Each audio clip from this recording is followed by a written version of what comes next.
Are real estate agents going to go the way of travel agents? That's a good question. I'm old enough, notice the white hair, that I remember travel agents in the United States. Most of my friends, business colleagues, wouldn't think of booking a trip without going through a travel agent. There was no cost, no perceived cost to the flyer when you used a travel agent. The travel agent was paid by the supplier, the airline, the hotels, and it was very convenient. And that was an industry where I remember talking to some of my friends who were significant in the travel industry, and they said they would never go away, even with the self-service, this new thing called the internet, because the travel agents knew everything about the owner, the manager, the family, what their special preferences were, aisle seat, special foods, and they said they'd never go away. Well, here we are in 2024, and I don't know of any travel agents, and I don't know of any of my friends who use them unless they go overseas and it's a specialized trip. So basically, the travel agent industry is nothing like it was years ago. So the question is, what's going to happen with realtors? Hi, my name is Tobin Seven. I am a principal real estate broker. I own my own real estate brokerage, and I'm licensed in Virginia, DC, and Maryland. Last 6 years, I've owned my own agency. Many years before that, I was a realtor. So I've done thousands and thousands, maybe 10,000 different transactions. So I'm very familiar with what realtors do and the value realtors have. So we've already talked about what happened to the travel agents. So how are realtors different? Well, when you make a trip, if you make a mistake on a trip and you booked it yourself, it's one trip.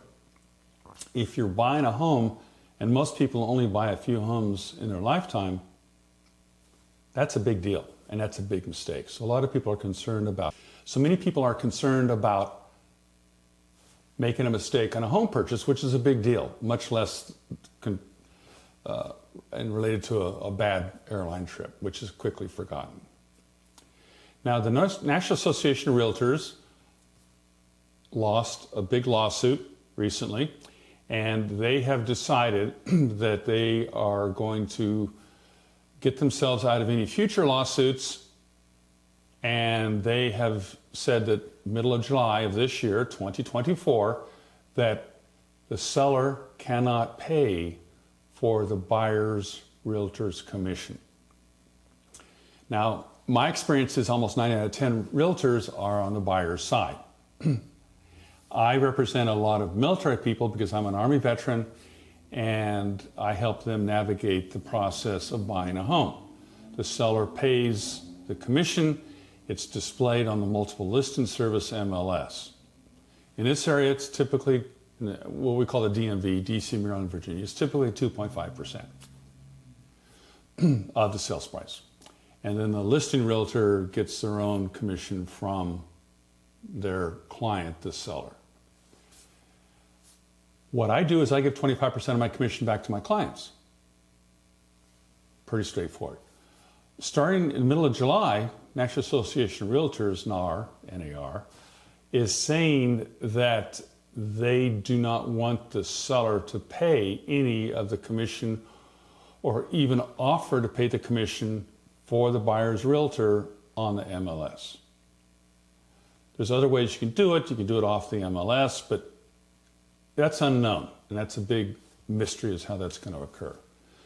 So my opinion, and I've done a lot of transactions, I think the listing realtor is going to be the one to really work out well because they're being paid by the seller, and we have what we call dual agency here in the DMV, DC, Maryland, Virginia, where the seller represents the buyer and the seller. I always think that's a bad idea. Being a dual agent's like having several wives. It doesn't work out well. You single guys probably don't know what I'm talking about. So I've never done it, but we're going to see more and more of that occurring after July. Also, a lot of my clients are military. They're using a VA loan. The VA says no admin fees can be paid by a military person using a VA loan. And that includes commissions.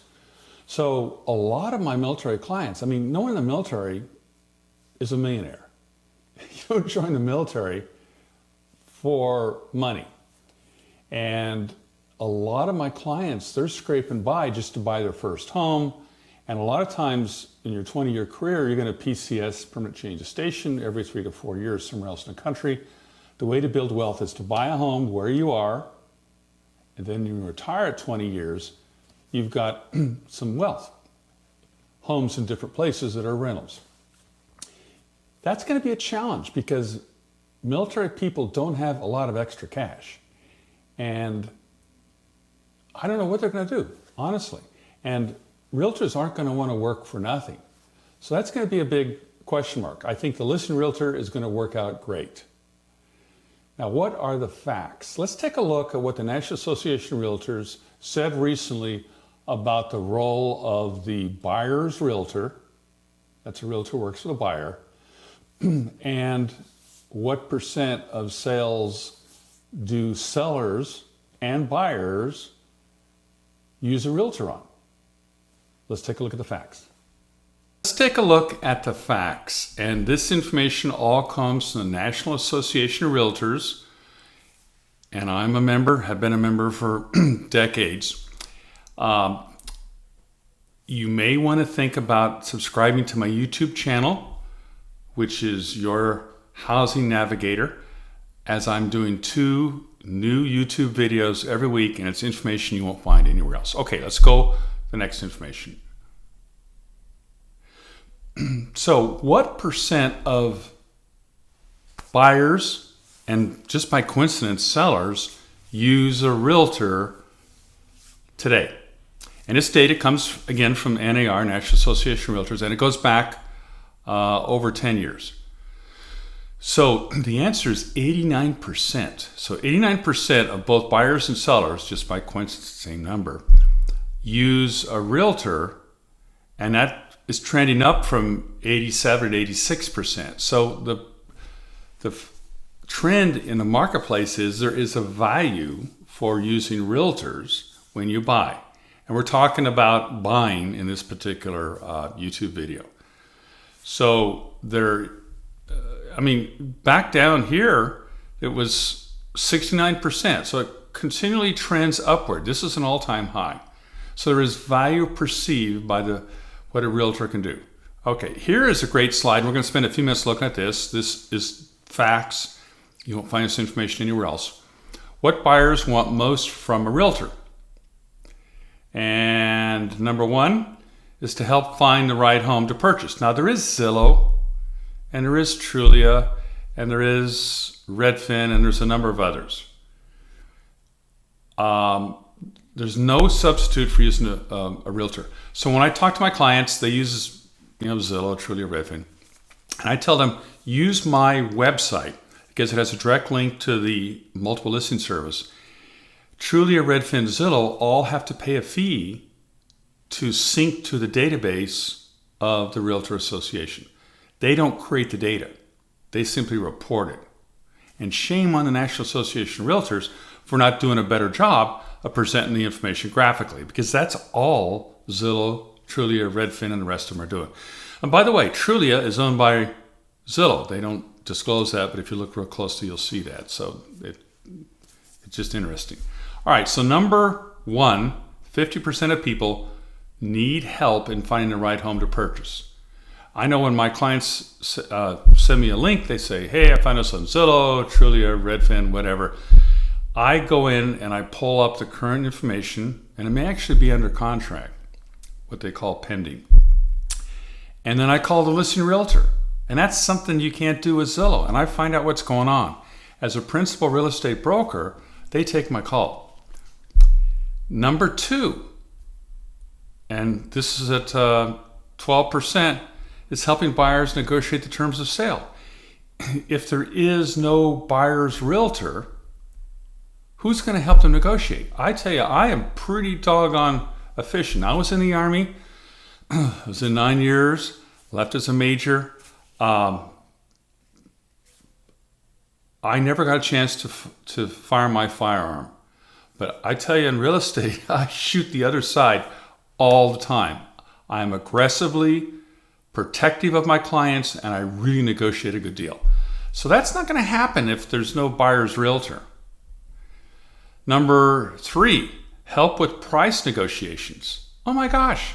So if buyers are not using a realtor at all and they go use the listing realtor who is paid 100% by the seller, how successful is that going to be on price negotiations? Help with paperwork, determine which comparable properties we're selling for. All this is information that I routinely and other buyers' realtors offer their clients. So this is interesting information. It is just a few months old. You'll find this information nowhere else. So my final opinion, which is based on a lot of real estate transactions, mostly on the buyer's side. I'd say I do 90% of my business on the buyer's side, and my brokerage is one of the biggest in the DMV, DC, Maryland, Virginia, for military people, because I'm an Army veteran. Sorry, you Marines, Navy, Coast Guard, Air Force. It's going to be tough. And for a first-time home buyer, not using a realtor for advice, you may rely on the listing realtor, and that listing realtor is paid 100% by the seller. I don't think that will work out well. And most people, they buy maybe 2, 3, maybe 4 homes in their entire lifetime. So it's not like something that you do as often as you buy a car. And for a lot of Americans, their home is the biggest financial investment they make. They're not going to have an advisor unless they're willing to pay that person. And right now, none, FHA, conventional, and of course VA, will not allow you to roll the commission cost into a 30-year fixed rate mortgage. And I wouldn't recommend that anyway. So it's a big mess. And I think the winner is going to be the listing realtor side. If you're going to buy a home, I would recommend contacting your realtor and doing it before July 1st of this year, 2024, because it's uncertain as what's going to happen in the future. And there's also people saying, oh, gee, the price of homes is going to go down. So the seller doesn't have to pay the commission for the buyer's agent. It should go down. I think that's absolutely hogwash. The price of homes is based on the market. And there will be no change in the price of the homes because the seller now is not paying, as they have for the last 47 years, the buyer's agent's realtor's commission. So I don't see any price reduction occurring. And what I see is a lot of pain, confusion, and there's going to be a lot of horrible stories about first-time home buyers, about military people using a VA loan who are going it alone without a realtor. You may want to consider subscribing to this YouTube video. I make 2 YouTube videos a week. It's information you will not find anywhere else. Again, my name is Tobin Seven. If you've got any questions, please contact me.